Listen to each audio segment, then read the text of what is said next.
akan memulaikan ibadah kita, namun sebelum itu kita akan mengambil sikap saat teduh dimulai.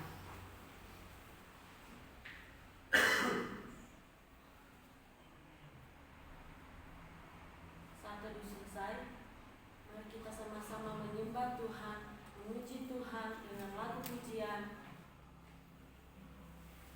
sembah dan puji Dia.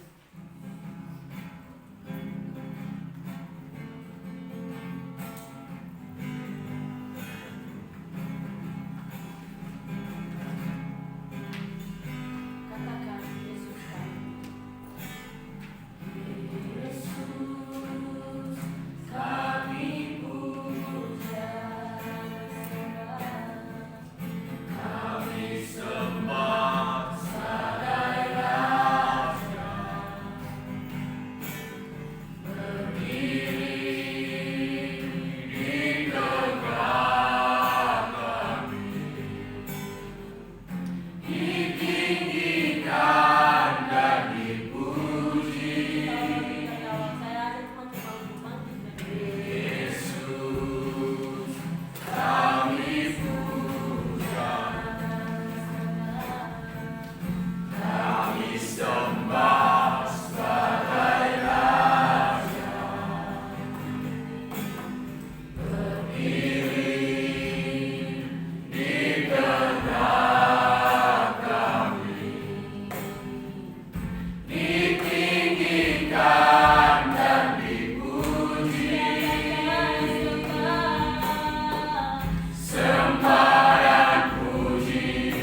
ia tidur di perahu.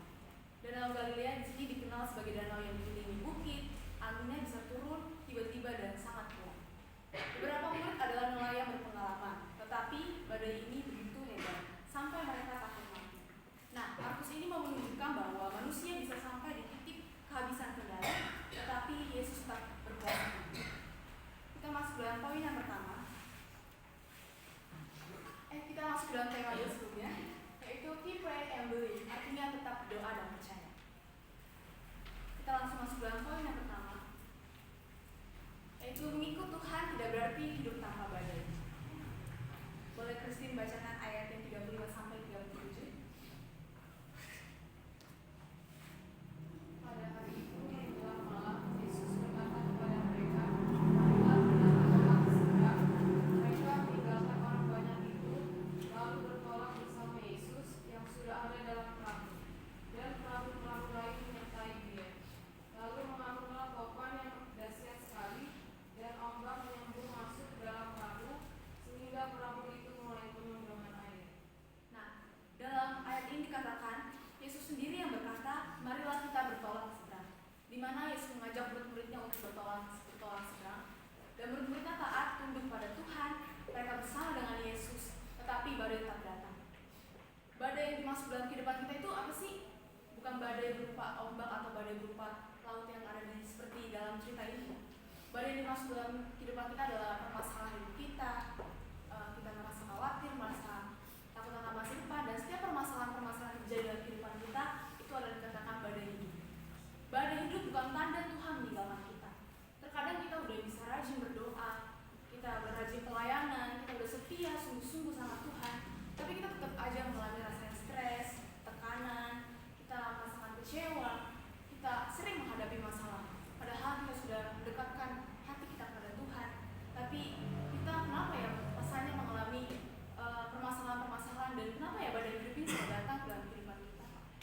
Nah, dalam poinnya ini Yesus mengajarkan kita untuk tetap datang padanya, dan Yesus tidak menjanjikan hidup kita tanpa masalah. Kadang kita berpikir kalau kita dekat sama Tuhan, kita setia, kita rajin pelayanan, kita sungguh-sungguh sama Dia, kita berpikir hidup kita pasti bebas-bebas dari masalah. Tapi di sini Yesus menjanjikan hidup tanpa masalah. Tetapi Dia menjanjikan kita untuk menyertai setiap permasalahan yang datang dalam kehidupan kita. Nah, kita masuk dalam poin yang kedua. Di tengah badai tetap datang pada Tuhan dalam doa. Boleh Kak Tamaran bacakan ayat yang 38. Waktu itu Yesus sedang tidur di gurita di sebuah bulan, maka murid-muridnya membangunkan Dia dan berkata kepadanya, "Guru, Engkau tidak peduli kalau kita binasa." Nah, dalam ayat ini murid membangunkan Yesus dan berkata, "Guru, Engkau tidak peduli kalau kita binasa."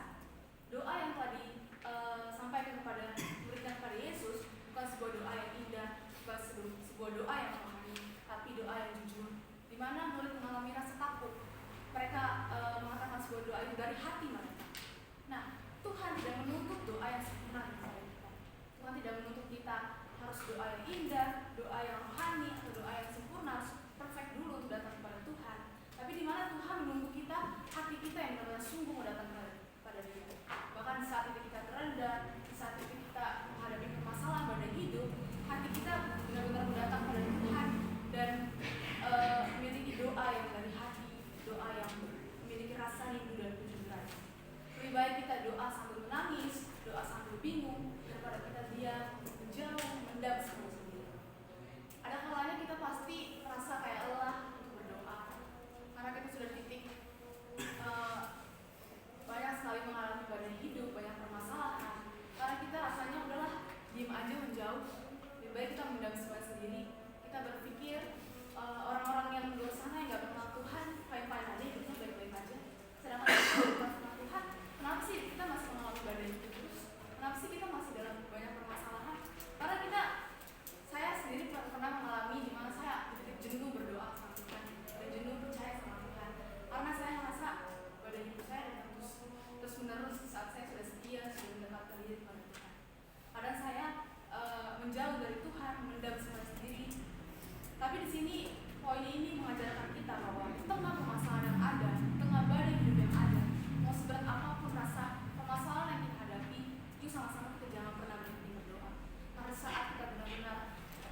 poin yang ketiga,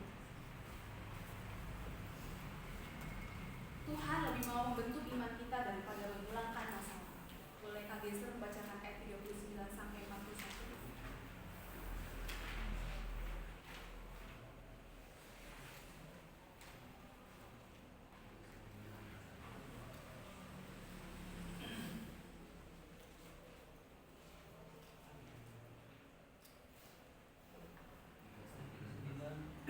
Ia pun bangun dan menghadiri itu dan berkata kepada dengar itu, diamlah dan tenanglah, lalu itu reda dan dengar itu menjadi teduh sekali.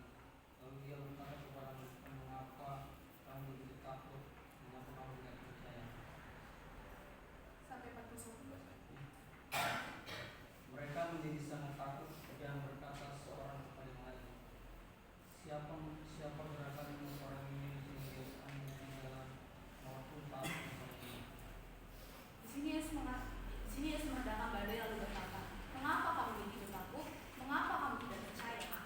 Yesus tidak langsung menegur badai dulu. Di mana Yesus tidak langsung menghentikan badai, tetapi dia menegur para murid-muridnya, menegur iman murid-muridnya. Tuhan tidak hanya ingin badai berlalu, tetapi kita ingin mengenal Dia lebih dalam. Dalam cerita itu bisa saja Yesus langsung menghentikan badai itu, meredakan badai itu, tapi dia menegur iman murid-muridnya. Ketika murid-muridnya sudah bersama-sama dengan Yesus, tapi murid-muridnya masih tidak percaya dan masih begitu takut. Padahal Yesus sudah bersama-sama dengan dia dalam perahu. Nah, ada kalanya kita juga orang percaya sering merasa seperti itu. Kita sudah bersama-sama dengan Tuhan, sudah setia dengan Tuhan, mengikut dengan Dia, tapi kita masih merasa takut, kita merasa tidak percaya akan masa depan kita, akan permasalahan yang kita hadapi. Padahal Tuhan tuh ingin mengenal kita, Tuhan ingin mengenal kita, ingin Tuhan mengenal Dia lebih dalam lagi. Badai itu yang terjadi dalam kehidupan kita, permasalahan itu yang terjadi dalam kehidupan kita bukan suatu pencobaan atau apa ya, tapi adalah suatu membentuk iman kita, di mana dalam permasalahan yang kita hadapi kita sering mendekatkan diri pada Tuhan. Itu membentuk iman kita supaya iman kita lebih bertumbuh, lebih dewasa lagi, dan kita semakin cinta akan Tuhan. Dan badai yang terjadi dalam kehidupan kita mengajar kita untuk bersandar pada Tuhan. Ada kalanya kita bersandar kepada manusia, padahal manusia adalah namanya mengecewakan. Dan kita bersandar juga pada diri sendiri, kita tidak menaruh sandaran kita pada Tuhan. Nah, badai yang terjadi dalam kehidupan kita mengajarkan kita untuk selalu bersandar pada Tuhan dan membuat kita sadar bahwa kita butuh Tuhan setiap hari.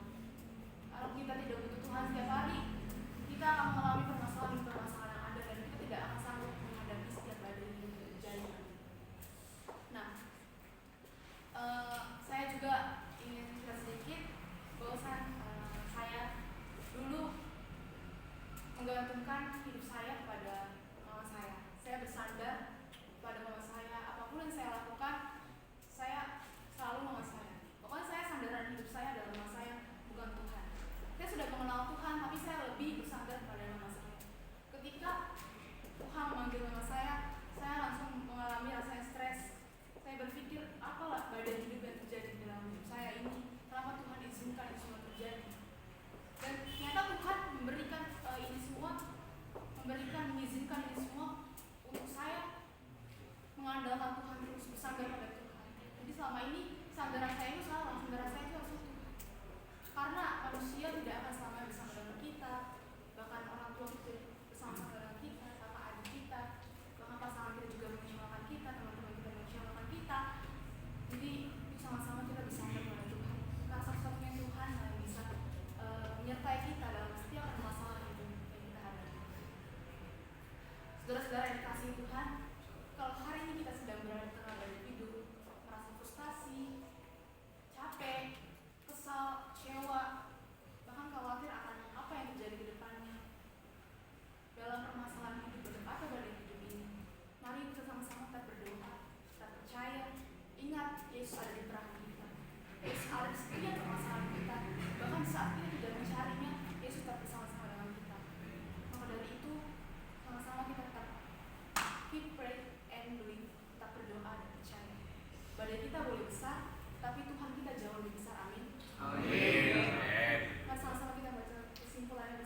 menjadi hamba-hamba Bapak. Kami melayani di gereja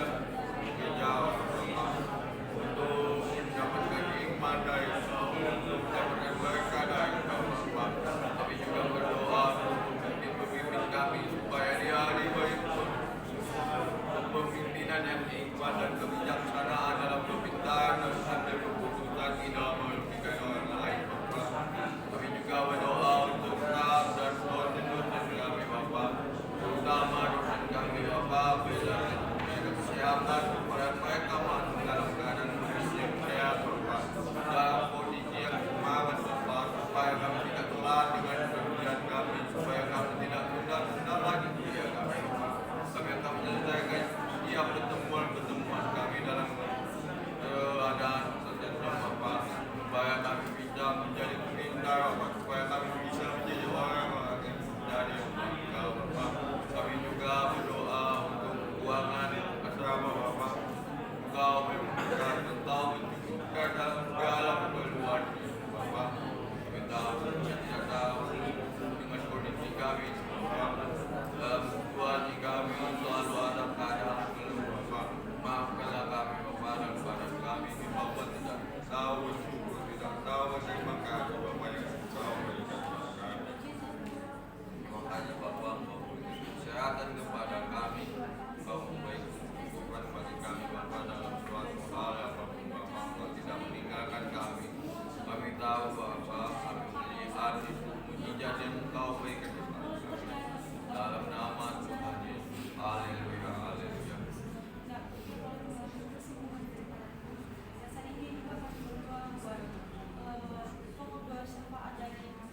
Saudara kami Pak Bertus, Bapak yang baik, di mana kebutuhannya ialah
juga berdoa buat saudara kami Ronald, di mana adiknya hari juga ulang tahun yang bernama Feby. Bapak, kami percaya, terima kasih untuk penyertaan Tuhan untuk kehidupan saudara kami selama ini.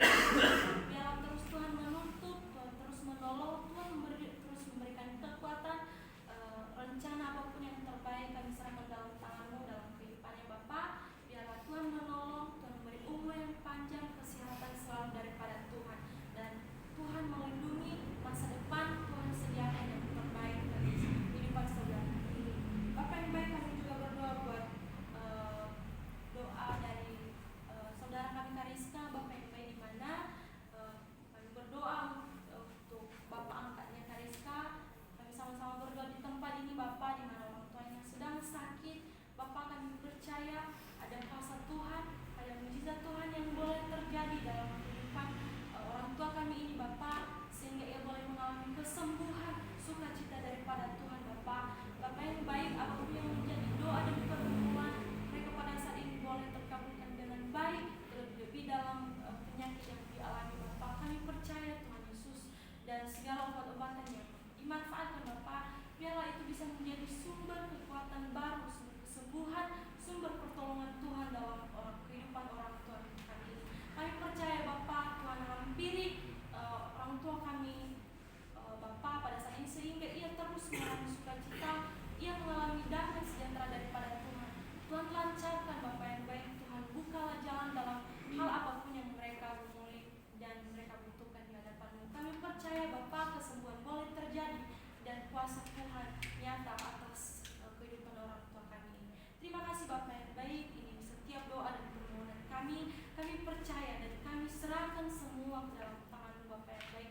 Biarlah semua yang terjadi sesuai dengan kehendak Tuhan, janganlah kehendak kami, karena Tuhan terlebih dahulu tahu apa yang kami butuhkan dalam kehidupan kami. Kami hanya meminta dan memohon kepada Tuhan atas apa yang kami butuhkan pada saat ini. Terima kasih Bapak yang baik, ini kami sepanjang kehidupan kami, sepanjang hari ini kami serahkan dalam tangan Tuhan. Biarlah kami terus dituntun oleh Tuhan, biarlah kami terus berada dalam perlindungan Tuhan. Apapun yang menjadi aktivitas kami sepanjang hari ini, biarlah otoritas Tuhan yang boleh nyata dalam kehidupan kami. Langkah demi langkah, aktivitas demi aktivitas kami sepanjang hari ini, Tuhan yang berotoritas dalam kehidupan kami. Bapak yang baik, ini doa dan permohonan kami serahkan hanya di dalam nama Tuhan Yesus Kristus. Kami telah berdoa dan mengucap syukur. Kami sempurnakan doa kami dengan doa yang Tuhan ajarkan terhadap murid-muridnya, demikian. Bapa kami yang di surga, dikuduskanlah namamu, datanglah kerajaanmu, jadilah kehendakmu di bumi seperti di surga. Berikanlah kepada kami makanan kami yang secukupnya, dan ampunilah kesalahan kami, seperti kami telah mengampuni kesalahan kepada kami, dan janganlah bawa kami dalam pencobaan, tetapi selamatkanlah kami dari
Julianto,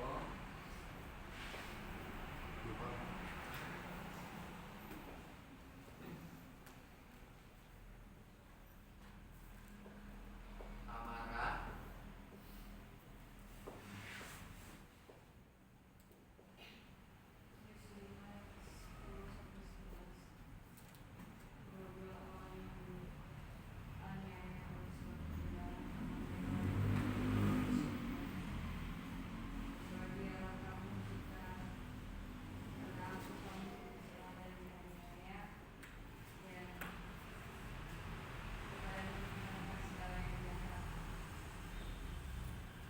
Elvan,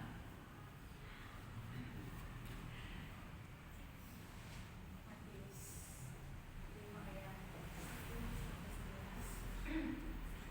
Berbahagialah berbahagialah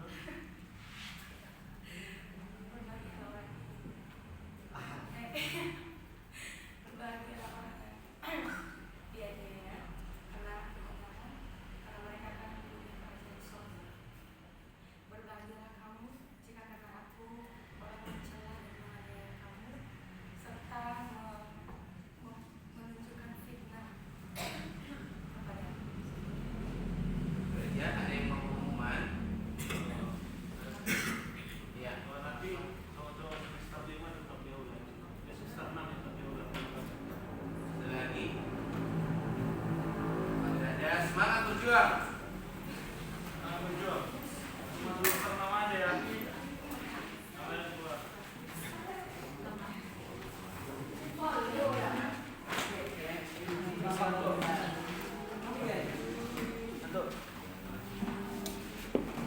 Kasih.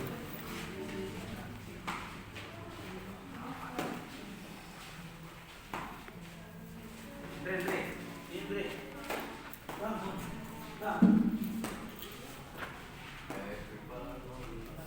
Julianto,